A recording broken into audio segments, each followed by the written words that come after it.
La importancia de los sueños, por Carl Jung.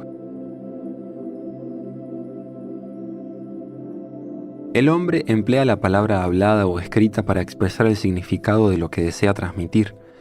Su lenguaje está lleno de símbolos, pero también emplea con frecuencia signos o imágenes que no son estrictamente descriptivos. Algunos son meras abreviaciones o hilera de iniciales como ONU, UNICEF o UNESCO. Otros son conocidas marcas de fábrica, nombres de medicamentos patentados, emblemas o insignias. Aunque estos carecen de significado en sí mismos, adquirieron un significado reconocible mediante el uso común o una intención deliberada. Tales cosas no son símbolos, son signos y no hacen más que denotar los objetos a los que están vinculados. Lo que llamamos símbolo es un término, un nombre o aún una pintura que puede ser conocido en la vida diaria, aunque posea connotaciones específicas y obvio. Representa algo vago, desconocido u oculto para nosotros. Muchos monumentos cretenses, por ejemplo, están marcados con el dibujo de la azuela doble. Este es un objeto que conocemos, pero desconocemos sus proyecciones simbólicas. Como otro ejemplo, tenemos el caso del indio, que después de una visita a Inglaterra contó a sus amigos al regresar a la patria que los ingleses adoraban animales porque habían encontrado águilas, leones y toros en las iglesias antiguas. No se daba cuenta, ni se la dan muchos cristianos, de que esos animales son símbolos de los evangelistas y se derivan de la visión de Ezequiel, y que eso, a su vez, tiene cierta analogía con el dios egipcio Horus y sus 4 hijos. Además, hay objetos, tales como la rueda y la cruz, que son conocidos en todo el mundo y que tienen cierto significado simbólico bajo ciertas condiciones. Precisamente lo que simbolizan sigue siendo asunto de especulaciones, de controversia. Así es que una palabra o una imagen es simbólica cuando representa algo más que su significado inmediato y obvio. Tiene un aspecto inconsciente más amplio que nunca está definido con precisión o completamente explicado. Ni se puede esperar definirlo o explicarlo. Cuando la mente explora el símbolo, se ve llevada a ideas que yacen más allá del alcance de la razón. La rueda puede conducir nuestros pensamientos hacia el concepto de un sol divino, pero en ese punto la razón tiene que admitir su incompetencia. El hombre es incapaz de definir un ser divino. Cuando, con todas nuestras limitaciones intelectuales, llamamos divino a algo, le hemos dado meramente un nombre que puede basarse en un credo, pero jamás en una prueba real. Como hay innumerables cosas más allá del alcance del entendimiento humano, usamos constantemente términos simbólicos para representar conceptos que no podemos definir o comprender del todo. Esta es una de las razones por las cuales todas las religiones emplean lenguaje simbólico o imágenes. Pero esta utilización consciente de los símbolos es solo un aspecto de un hecho psicológico de gran importancia. El hombre también produce símbolos inconsciente y espontáneamente en forma de sueños. No es fácil captar este punto, pero hay que captarlo si queremos saber más acerca de las formas en que trabaja la mente humana. El hombre, como nos damos cuenta si reflexionamos un momento, jamás percibe cosa alguna por entero o la comprende completamente. Puede ver, oír, tocar y gustar, pero hasta dónde ve, cuánto oye, qué le dice el tacto y qué saborea, dependen del número y calidad de sus sentidos. Estos limitan su percepción del mundo que le rodea. Utilizando instrumentos científicos, puede compensar parcialmente las deficiencias de sus sentidos. Por ejemplo, puede ampliar el alcance de su vista con prismáticos o el de su oído mediante amplificación eléctrica. Pero los más complicados aparatos no pueden hacer más que poner al alcance de sus ojos los objetos distantes o pequeños o hacer audibles los sonidos débiles.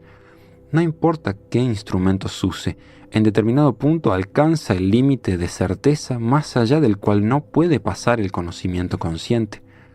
Además, hay aspectos inconscientes de nuestra percepción de la realidad. El primero es el hecho de que aun cuando nuestros sentidos reaccionan ante fenómenos reales, visuales y sonoros, son trasladados en cierto modo desde el reino de la realidad al de la mente. Dentro de la mente se convierten en sucesos psíquicos cuya naturaleza última no puede conocerse, porque la psique no puede conocer su propia sustancia psíquica. Por tanto, cada experiencia contiene un número ilimitado de factores desconocidos, por no mencionar el hecho de que cada objeto concreto es siempre desconocido en ciertos aspectos, porque no podemos conocer la naturaleza última de la propia materia. Después, hay ciertos sucesos de los que no nos hemos dado cuenta conscientemente. Han permanecido, por así decir, bajo el umbral de la conciencia. Han ocurrido, pero han sido absorbidos subliminalmente, sin nuestro conocimiento consciente.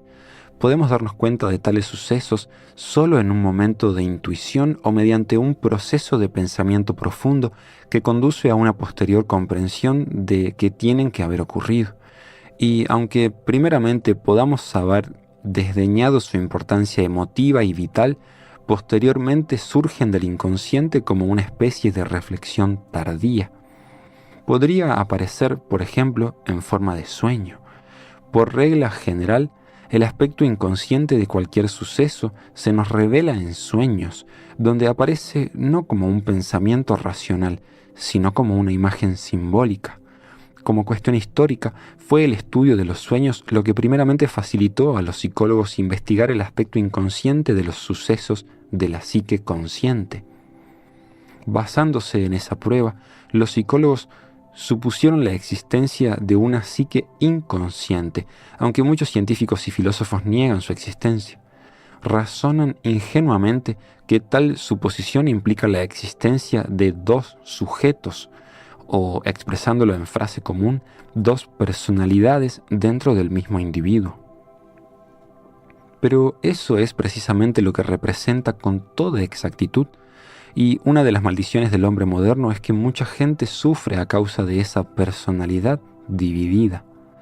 En modo alguno es un síntoma patológico, es un hecho normal que puede ser observado en todo tiempo y en cualquier lugar. No es simplemente el neurótico cuya mano derecha ignora lo que hace la mano izquierda. Ese conflicto es un síntoma de una inconsciencia general que es la innegable herencia común de toda la humanidad. El hombre fue desarrollando la conciencia lenta y laboriosamente, en un proceso que necesitó incontables eras para alcanzar el estado civilizado. Y esa evolución está muy lejos de hallarse completa, pues aún hay grandes zonas de la mente humana sumidas en las tinieblas. Lo que llamamos la psique no es en modo alguno idéntica a nuestra conciencia y su contenido. Quien quiera que niegue la existencia del inconsciente supone, de hecho, que nuestro conocimiento actual de la psique es completo.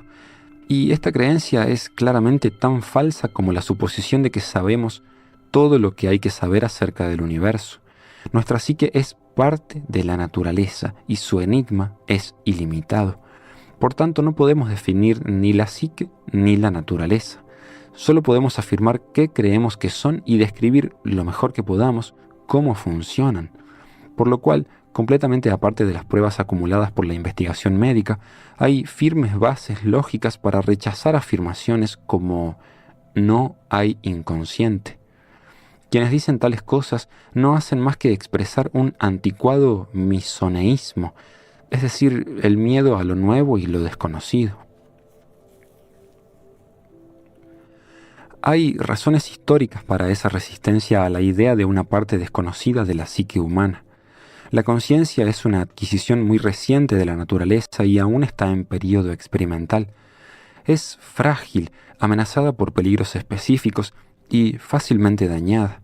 Como han señalado los antropólogos, uno de los desórdenes más comunes producidos entre los pueblos primitivos es el que llaman la pérdida de un alma, que significa, como la denominación indica, una rotura perceptible o, más técnicamente, una disociación de la conciencia. Entre tales pueblos, cuya conciencia está en un nivel de desarrollo distinto al nuestro, el alma o psique no se considera unitaria. Muchos primitivos suponen que el hombre tiene un alma selvática, además de la suya propia, y que esa alma selvática está encarnada en un animal salvaje o en un árbol, con el cual el individuo humano tiene cierta clase de identidad psíquica. Esto es lo que el eminente etnólogo francés Lucien Lévy-Bruhl llamó una participación mística. Posteriormente retiró ese término por presiones de la crítica adversa, pero creo que sus críticos estaban equivocados. Es un hecho psicológico muy conocido que un individuo puede tener tal identidad inconsciente con alguna otra persona o con un objeto. Esta identidad toma diversidad de formas entre los primitivos. Si el alma selvática es la de un animal, al propio animal se le considera como una especie de hermano del hombre. Un hombre cuyo hermano sea, por ejemplo, un cocodrilo, se supone que está a salvo cuando nade en un río infestado de cocodrilos. Si el alma selvática es un árbol, se supone que el árbol tiene algo así como una autoridad paternal sobre el individuo concernido. En ambos casos, una ofensa contra el alma selvática se interpreta como una ofensa contra el hombre. En algunas tribus se supone que el hombre tiene varias almas. Esta creencia expresa el sentimiento de algunos primitivos de que cada uno de ellos consta de varias unidades ligadas pero distintas. Esto significa que la psique individual está muy lejos de estar debidamente sintetizada. Por lo contrario, amenaza fragmentarse muy fácilmente con solo los ataques de emociones desenfrenadas. Mientras esta situación nos es conocida por los estudios de los antropólogos, no es tan ajena como pudiera parecer a nuestra propia civilización avanzada. También nosotros podemos llegar a disociarnos y perder nuestra identidad. Podemos estar poseídos y alterados por el mal humor o hacernos irrazonables e incapaces de recordar hechos importantes, nuestros o de otros, de tal modo que la gente pregunte: ¿pero qué demonios te pasa? Hablamos acerca de ser capaces de dominarnos, entre comillas, pero el autodominio es una virtud rara y notable. Podemos creer que nos dominamos. Sin embargo, un amigo fácilmente puede decirnos cosas acerca de nosotros de las cuales no sabemos nada. Sin duda alguna, aún en lo que llamamos un elevado nivel de civilización, la conciencia humana todavía no ha conseguido un grado conveniente de continuidad. Aún es vulnerable y susceptible la fragmentación. Esta capacidad de aislar parte de nuestra mente es una característica valiosa. Nos permite concentrarnos sobre una cosa en un momento determinado, excluyendo todo lo demás que pueda reclamar nuestra atención. Pero hay un mundo de diferencia entre una decisión consciente de separar y suprimir temporalmente una parte de nuestra psique y una situación en la que esto ocurra espontáneamente sin nuestro conocimiento o consentimiento y aún contra nuestra intención. Lo primero es una hazaña civilizada, lo último una primitiva pérdida de un alma o aún la causa patológica de una neurosis. De este modo, incluso en nuestros días, la unidad de conciencia es todavía un asunto dudoso, puede romperse con demasiada facilidad. La capacidad de dominar nuestras emociones, que pueden ser muy deseables desde nuestro punto de vista, sería una consecución discutible desde otro punto de vista porque privaría a las relaciones sociales de variedad, color y calor. Es ante este fondo donde tenemos que revisar la importancia de los sueños, esas fantasías endebles, evasivas e inciertas. Para explicar mi punto de vista, desearía describir cómo se desarrolló durante un período de años y cómo fui llevado a concluir que los sueños son la fuente más frecuente y universalmente accesible para la investigación de la facultad simbolizadora del hombre. Sigmund Freud fue el precursor que primero intentó explorar empíricamente el fondo inconsciente de la conciencia. Trabajó con la presuposición general de que los sueños no son algo casual, sino que están asociados con pensamientos y problemas conscientes. Esta presuposición, por lo menos, no era arbitraria. Se basaba en la conclusión de eminentes neurólogos de que los síntomas neuróticos se relacionan con cierta experiencia consciente. Hasta parecen ser zonas escindidas de la mente consciente que en otra ocasión y bajo circunstancias distintas pueden ser conscientes. Antes del comienzo de este siglo, Freud y Joseph Breuer habían reconocido que los síntomas neuróticos, histeria, ciertos tipos de dolor y la conducta anormal tienen de hecho pleno significado simbólico. Son un medio por el cual se expresa el inconsciente, al igual que hace por medio de los sueños que, del mismo modo, son simbólicos. Un paciente, por ejemplo, que se enfrenta con una situación intolerable, puede provocar un espasmo siempre que trate de tragar. No puede tragarlo. En situaciones análogas de tensión psíquica, otro paciente tiene un ataque de asma. No puede respirar el aire de casa. Un tercero sufre una peculiar parálisis de las piernas. No puede andar, es decir, ya no puede andar más. Un cuarto que vomita cuando come. No puede digerir cierto hecho desagradable. Podría citar muchos ejemplos de esta clase, pero tales reacciones físicas son solo una forma en la que los problemas que nos inquietan pueden expresarse inconscientemente. Con mayor frecuencia encuentran expresión en nuestros sueños. Todo psicólogo que haya escuchado a numerosas personas contar sus sueños sabe que los símbolos del sueño tienen mucha mayor variedad que los síntomas físicos de la neurosis. Muchas veces consisten en fantasías elaboradas y pintorescas, pero si el analista que se enfrenta con ese material onírico emplea la técnica primitiva de Freud de asociación libre, encuentra que los sueños pueden reducirse en definitiva a ciertos tipos básicos. Esta técnica desempeñó un papel importante en el desarrollo del psicoanálisis porque permitió a Freud utilizar los sueños como punto de partida desde el cual podía explorarse el problema inconsciente del paciente. Freud hizo la sencilla pero penetrante observación de que si se alienta al soñante a seguir hablando acerca de las imágenes de su sueño y los pensamientos que ellas suscitan en su mente, se traicionará y revelará el fondo inconsciente de sus dolencias, tanto en lo que dice como en lo que omite deliberadamente. Sus ideas pueden parecer irracionales y disparatadas, pero poco después es relativamente fácil ver qué es lo que está tratando de evitar, qué pensamiento o experiencia desagradable está suprimiendo. No importa cómo trate de enmascararlo, cuanto diga apunta hacia el meollo de su malestar. Un médico ve tantas cosas desde el lado desagradable de la vida que con frecuencia se halla lejos de la verdad cuando interpreta las insinuaciones hechas por su paciente como signos de una conciencia turbada. Por desgracia, lo que casualmente descubre confirma sus suposiciones. Hasta aquí, nadie puede decir nada contra la teoría de Freud de la represión y satisfacción de deseos como causas aparentes del simbolismo de los sueños. Freud concedió particular importancia a los sueños como punto de partida de un proceso de asociación libre, pero algún tiempo después comencé a pensar que eso era una utilización errónea e inadecuada de las ricas fantasías que el inconsciente produce durante el sueño. En realidad, mis dudas comenzaron cuando un colega me habló de una experiencia tenida durante un largo viaje en tren por Rusia.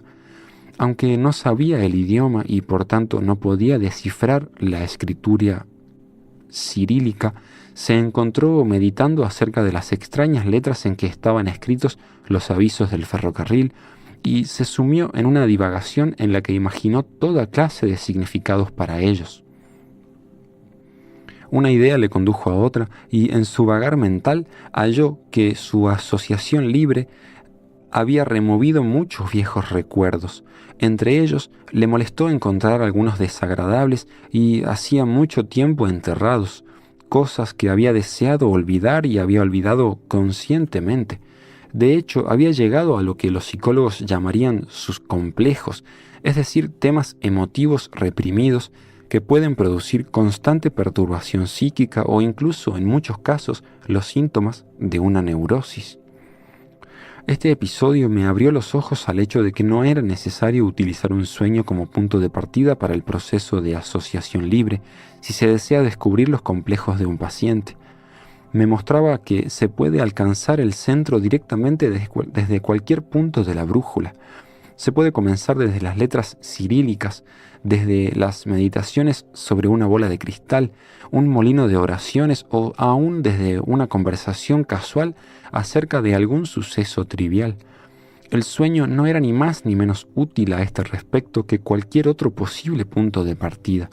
Sin embargo, los sueños tienen un significado particular aun cuando a menudo proceden de un trastorno emotivo en el que los complejos habituales también están envueltos. Por eso la asociación libre puede conducir desde cualquier sueño a críticos pensamientos secretos. No obstante, en este punto se me ocurrió que, si hasta ahí estaba en lo cierto, podría deducirse legítimamente que los sueños tienen por sí mismos cierta función especial y más importante. Con mucha frecuencia, los sueños tienen una estructura definida, de evidente propósito, que indica una idea o intención subyacente, aunque por regla general lo último no es inmediatamente comprensible. Por tanto, comencé a considerar si se debe conceder más atención a la forma efectiva y contenido de un sueño que a permitir a la asociación libre que conduzca por medio de un encadenamiento de ideas a complejos que podrían alcanzarse con la misma facilidad por otros medios. Este nuevo pensamiento fue un cambio de dirección en el desarrollo de mi psicología. Significó que paulatinamente renuncié a las demás asociaciones que alejaban del texto de un sueño. Preferí concentrarme más bien en las asociaciones del propio sueño, en la creencia de que lo último expresaba algo específico que el inconsciente trataba de decir. El cambio de mi actitud hacia los sueños acarreaba un cambio de método. La nueva técnica era tal que podría tener en cuenta los diversos y más amplios aspectos de un sueño. Una historia contada por la mente consciente tiene un principio, un desarrollo y un final. Pero no sucede lo mismo en un sueño. Sus dimensiones de tiempo y espacio son totalmente distintas. Para entenderlo hay que examinarlo en todos los aspectos, al igual que se puede coger en las manos un objeto desconocido y darle vueltas y más vueltas hasta que se conocen todos los detalles de su forma. Quizá ya haya dicho lo suficiente para mostrar cómo se fue acrecentando mi desacuerdo con la asociación libre tal como la empleó Freud al principio. Yo deseaba mantenerme lo más cerca posible del sueño mismo y excluir todas las ideas que no hicieran al caso y las asociaciones que pudiera evocar. En verdad, eso podía conducir hacia los complejos de un paciente, pero yo tenía en mi pensamiento una finalidad de mayor alcance que el descubrimiento de los complejos productores de alteraciones neuróticas. Hay otros muchos medios con los cuales pueden ser identificados. Los psicólogos, por ejemplo, pueden captar todas las alusiones que necesiten utilizando los tests de asociación de palabras, es decir, preguntando al paciente qué asocia a una serie dada de palabras y estudiando luego las respuestas. Pero para conocer y comprender el proceso vital psíquico de toda la personalidad de un individuo, es importante darse cuenta de que sus sueños y sus imágenes simbólicas tienen un papel mucho más importante que desempeñar. Casi todo el mundo sabe, por ejemplo, que hay una inmensa variedad de imágenes con las que se puede simbolizar el acto sexual, o podríamos decir representarse en forma de alegoría. Cada una de esas imágenes puede conducir por un proceso de asociación a la idea de relación sexual y a complejos específicos que cualquier individuo pudiera tener acerca de sus propios actos sexuales, pero también pudiera desenterrar tales complejos con un soñar despierto ante un conjunto de indescifrables letras rusas. Por tanto, llegué a la suposición de que un sueño contiene cierto mensaje distinto de la alegoría sexual y que eso es así por razones definidas. Para aclarar este punto, un hombre puede soñar que introduce una llave en una cerradura, que empuña un pesado bastón o que echa abajo una puerta con un ariete. Cada una de esas cosas puede considerarse una alegoría sexual, pero el hecho de que su inconsciente haya elegido con ese fin una de esas imágenes específicas, sea la llave, el bastón o el ariete, es también de la mayor importancia. La verdadera tarea es comprender por qué se ha preferido la llave al bastón o el bastón al ariete. Y a veces esto pudiera conducir al descubrimiento de que no es, en definitiva, el acto sexual el que está representado, sino otro punto psicológico totalmente distinto. A partir de este razonamiento, llegué a la conclusión de que para interpretar un sueño solo debería utilizarse el material que forma parte clara y visible de él. El sueño tiene su propia limitación.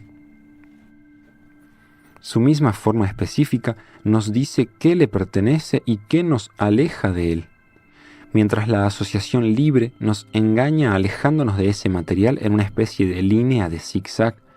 El método que desarrollé es más semejante a una circunvalación cuyo centro es la descripción del sueño. Trabajo en torno a la descripción del sueño y me desentiendo de todo intento que haga el soñante para desprenderse de él. Una y otra vez, en mi labor profesional he tenido que repetir las palabras: volvamos a su sueño. ¿Qué dice el sueño? Por ejemplo, un paciente mío soñó con una mujer vulgar, borracha y desgreñada. En el sueño parecía que esa mujer era su esposa, aunque en la realidad su esposa era totalmente distinta. Por tanto, en lo externo, el sueño era asombrosamente incierto y el paciente lo rechazó al pronto como una tontería soñada. Si yo, como médico suyo, le hubiera dejado iniciar un proceso de asociación, inevitablemente él habría intentado alejarse lo más posible de la desagradable sugestión de su sueño. En tal caso, él hubiera desembocado en uno de sus complejos principales, posiblemente un complejo que nada tuviera que ver con su esposa, y yo no habría sabido nada acerca del significado especial de ese sueño particular. Entonces, ¿qué trataba de transmitir su inconsciente por medio de una afirmación de falsedad tan obvia? Con toda claridad, expresaba de algún modo la idea de una mujer degenerada que estaba íntimamente relacionada con la vida del soñante, pero puesto que la proyección de esa imagen sobre su esposa era injustificada y falsa en la realidad, tuve que buscar en otra parte antes de encontrar lo que representaba esa imagen repulsiva. En la Edad Media, mucho antes de que los fisiólogos demostraran que a causa de nuestra estructura glandular hay a la vez elementos masculinos y femeninos en todos nosotros, se decía que cada hombre lleva una mujer dentro de sí. Este elemento femenino de todo macho es lo que he llamado el ánima. Este aspecto femenino es esencialmente cierta clase inferior de relacionamiento con el entorno, y particularmente con las mujeres, que se guarda cuidadosamente oculto a los demás, así como a uno mismo. Es decir, aunque la personalidad visible de un individuo pueda parecer completamente normal, también puede estar ocultando a los demás o aún a sí mismo la situación deplorable de la mujer de adentro. Ese era el caso de mi peculiar paciente. Su lado femenino no era agradable. De hecho, su sueño le decía: en cierto modo te estás portando como una mujer degenerada. Y eso le produjo una conmoción conveniente. Por supuesto, un ejemplo de esta clase no puede tomarse como prueba de que el inconsciente se ocupa de dar órdenes morales. El sueño no le decía al paciente que se portara mejor, sino que trataba simplemente de equilibrar la naturaleza desnivelada de su mente consciente, la cual mantenía la ficción de que él era todo un perfecto caballero. Es fácil comprender por qué los soñantes tienden a ignorar e incluso negar el mensaje de sus sueños. La conciencia se resiste a todo lo inconsciente y desconocido. Ya señalé la existencia entre los pueblos primitivos de lo que los antropólogos llaman misoneísmo, un miedo profundo y supersticioso a la novedad.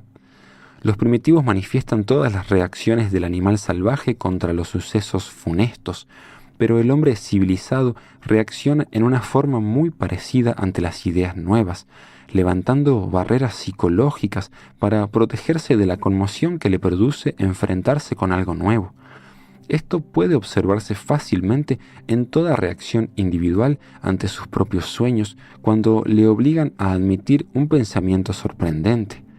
Muchos precursores en filosofía, ciencia e incluso en literatura fueron víctimas del innato conservadurismo de sus contemporáneos. La psicología es una de las ciencias más jóvenes. Como intenta ocuparse de la labor del inconsciente, se ha encontrado inevitablemente con un misoneísmo extremado.